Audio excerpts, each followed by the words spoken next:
Hello दोस्तों, book for you में आपका फिर से स्वागत है। चलिए आगे बढ़ते हैं। उस मंदिर को तो इसलिए बनवाया गया था ताकि उनका घर और सुंदर लगे। जैसे घर में अगर हर चीज है और मंदिर नहीं है तो घर कुछ अधूरा सा लगता है। तो बस उस अधूरेपन को दूर करने के लिए ही बनवाया गया था और कोई विशेष प्रयोजन नहीं था। कभी कभार उसके माता पिता आ जाते थे तो उस मंदिर में अगरबत्ती भी जल जाती थी। अब जब उसने सारे जतन करके देख लिए लेकिन कुछ हो नहीं पाया तो उसने सोचा कि ये भी करके देख लिया जाए। तो आज विराज के घर में शुद्धि हवन है, इसीलिए सारे लोग सुबह से ही भागम भाग में लगे हुए हैं। जितना सामान पंडित जी ने बताया था वो सब कुछ विराज ने पंडित जी से ही लाने को कह दिया था।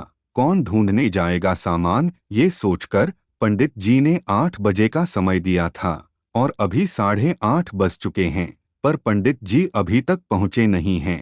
परिवार के सभी सदस्य परेशान बैठे हैं। सब लोग बार बार घड़ी ही देखे जा रहे हैं। किसी को कॉलेज जाना है तो किसी को ऑफिस, किसी का बाहर जाने का प्रोग्राम खराब हो रहा था तो किसी को किसी काम के लिए देर हो रही थी। बार बार पंडित जी को फोन भी किया जा रहा था लेकिन वो फोन उठा नहीं रहे थे। शायद रास्ते में होंगे। अब तो हद हो गई, इस पूजा पाठ के चक्कर में मेरा सारा प्रोग्राम ही चौपट हो जाएगा।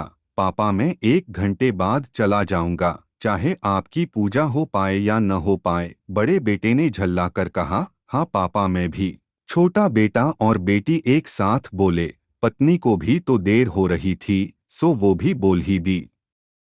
विराज, तुम तो जानते ही हो कितने सालों के बाद मेरे बचपन की दोस्त आ रही है और वो कल ही चली जाएगी। तो आज मैं ज्यादा से ज्यादा समय उसके साथ बिताना चाहती हूँ। अरे मुझे भी दुकान खोलनी है, तुम सबसे ज्यादा देर तो मुझे हो रही है। पता नहीं ये पंडित जी कहाँ रह गए। विराज ने भी मन की बात बोल ही दी। इतने में पंडित जी की गाड़ी की आवाज सुनाई दी। विराज ने लपककर दरवाजा खोला। अरे पंडित जी कहाँ रह गए थे? कितनी देर से हम लोग आपका इंतजार कर रहे हैं। जजमान, माफी चाहता हूँ, रास्ते में गाड़ी खराब हो गई थी इसलिए देर हो गई। देखो पंडित जी, 8 बजे का समय था और अब बज गए हैं 9। तो अब आपके पास बस आधा घंटा ही है। जो कुछ करना है वो इसी आधे घंटे में कर लो। विराज की पत्नी ने पंडित जी से कहा। अरे आधा घंटा बहुत है, सब इंतजाम तो मैं करके आया हूँ, बस तुरंत शुरू कर देते हैं। और पंडित जी वही बैठकर जल्दी जल्दी झोले में से पूजा का सामान निकालने लगे। सारा सामान निकालकर हवन कुंड और गणेश जी फोटो सामने रखकर कुछ देर में पूजा शुरू हो गई। पंडित जी कुछ मंत्र पढ़ने लगे। वो कौन से मंत्र थे ये किसी को नहीं पता। पंडित जी मंत्र पढ़ते जा रहे थे और तीनों बच्चे अपने अपने मोबाइल फोन पर लगे हुए थे।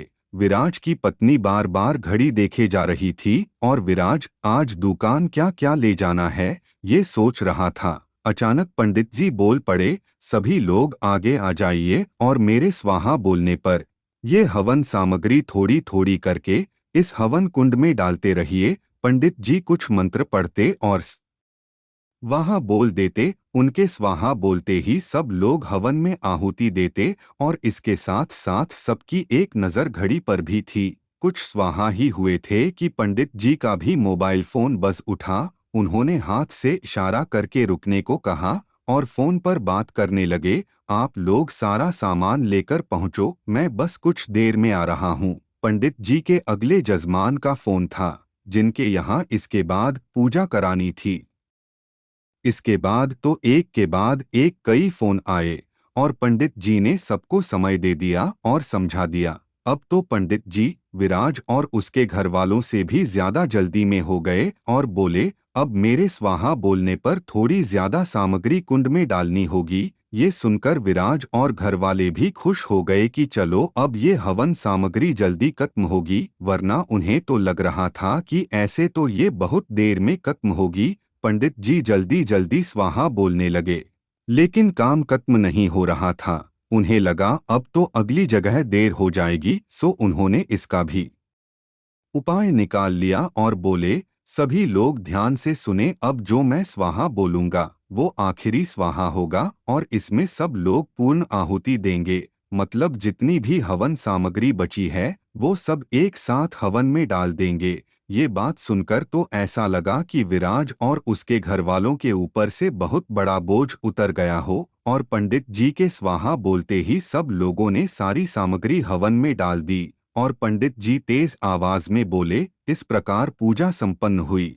भगवान आपकी मनोकामना पूरी करें।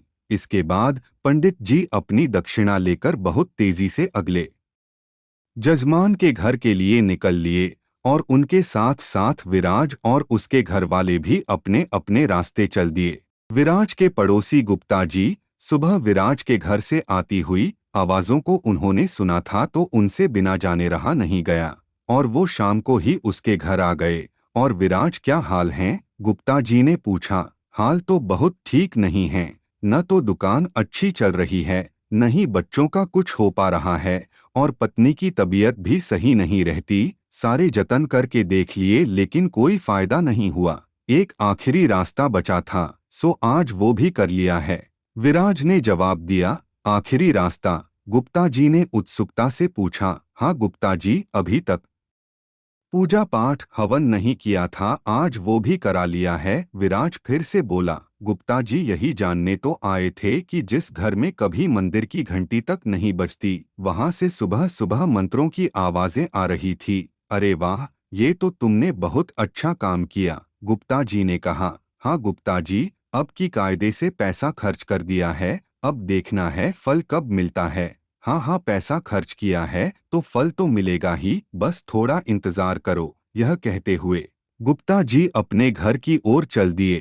किसकी पूजा हुई पता नहीं, कौन सा शुद्धि हवन हुआ पता नहीं, बस पता है तो ये कि इस बार बहुत पैसा खर्च किया है। अब तो भगवान को खुश होना ही पड़ेगा, अब तो भगवान को कुछ चमत्कार करना ही होगा।